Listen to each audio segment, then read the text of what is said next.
The Speaker's running as a reliable and trusted conservative leader. And what we're here to say with reluctance, but clearly, is that he's not a reliable and trusted conservative leader because he's not a reliable or trustworthy leader. All I'll tell you is I'm going to stay positive. I'm going to talk about how we solve the country's problems. And I have one opponent, Barack Obama. And that's how our campaign is going to keep moving forward. Well, the Romney campaign is clearly changing their strategy as surrogates are now speaking openly, attacking Newt Gingrich and his past as far as leadership as Speaker of the House in the 90s. This has new polls out tonight. Fox News poll, a national poll, has Newt Gingrich up, as you see, double digits there, expanding his lead over Mitt Romney. Ron Paul in third at 12%. And there you see the rest of the field, 5, 4, and 2. Other poll interesting questions. The true conservative between Gingrich and Romney, and there you see the difference. Gingrich at 53%. Presidential, is the candidate presidential? The answer there, Romney 53%, Gingrich 43%. You see, of course, President Obama at 57%. More interesting stats in these polls we'll go over. Let's bring in our panel. David Drucker, reporter for Roll Call. A.B. Stoddard, associate editor of The Hill, and columnist Pete Wehner. Pete, let's start with you. Your thoughts on the polls and the status of where things are. Well, I think the Gingrich rocket continues to rise. The news continues to get better for him. He is extremely formidable. He is really the one candidate, I think, that poses a mortal threat to Mitt Romney. I don't think any of the other candidates did. He's riding a wave, and the wave is coming at the right time. Now, he has disadvantages, one of which is organizational. Romney's organization is much better. Gingrich's is weak.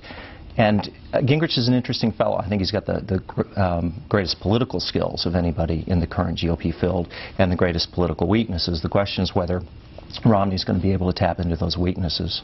About the aggressiveness that we may be starting to see out of the Romney campaign, A.B., you saw former Senator Jim Talent, who was in Congress with then Speaker Gingrich. What about that tactic and how far the candidate, Mitt Romney, can take it? Well, I don't think he has a choice. I mean, I think Pete's right. Newt Gingrich's lead is genuine and it's durable because the polls are reflecting that the voters now believe that he's electable, that he will defeat Barack Obama in a general election. That is a difference. I mean, it used to be that Mitt Romney was electable, but nobody wanted him. So Mitt Romney... Well, let me interrupt you there, because we've got two other polls here from the new polls out tonight. Vote for president if the election were held today. President Obama gets 44% to Mitt Romney's 42%. You see that's within the margin of error, plus or minus 3. And then Newt Gingrich is at 46% for President Obama, 40% for Newt Gingrich. It is true in the Fox poll that Romney's actually more electable in this poll. There have been others that have been out in recent days that show what I think is really surprising result, that the primary voters now believe that Newt Gingrich is electable in a general election. I don't agree with that contention. I believe that he's a damaged general election candidate, and the Republicans that I've spoken to in the last 5 days are absolutely terrified, and some of them make jokes about how the Democrats are going to win 49 states. So this is a real problem. You see this disconnect between the grassroots who love Newt Gingrich, are willing to overlook all of his problems, and the Republicans who fear that this will be the end, who know Newt Gingrich the best. So that's the problem with these polls, is that even though in your poll it was really fascinating to me that Mitt Romney is more honest, more presidential, more patriotic, more caring, and less phony, but Gingrich is true conservative, strong leader, and smart. These voters are willing to give him a pass on Freddie Mac, on everything, to say, we just want to see you take the fight to Obama, and that's a huge problem for Mitt Romney. The hour is late, as Pete pointed out. David, are you hearing the same thing from Republicans on the Hill? I am, and in fact, for the past couple of weeks, I've talked to Republicans on Capitol Hill. I interviewed John Thune after he jumped in and endorsed Mitt Romney, very splashy in Iowa. And he kept using the term over and over again, electable, and particularly in the Senate, where Republicans want to be in the majority. In 2013, they're still in the minority. They're looking at Newt Gingrich at the top of the ticket, and they're worried. There aren't a lot of people that are super excited about Mitt Romney.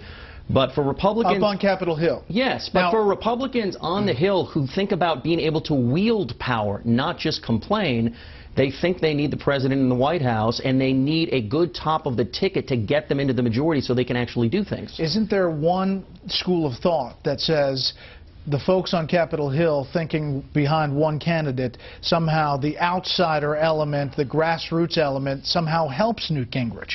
Like the anti-establishment. It probably helps him quite a bit. I would point out, though, that at the end of the day, the reason you see outsider candidates, grassroots-fueled candidates win is because they're also good candidates. Marco Rubio, also a good candidate, not just the grassroots candidate.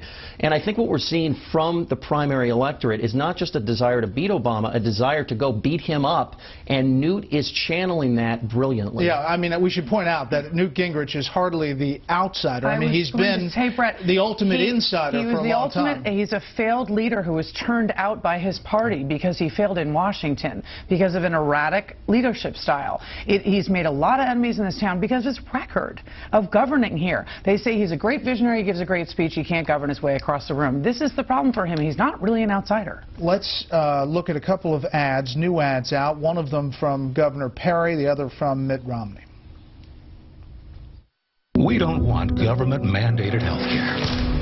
Yet, Newt Gingrich supports it.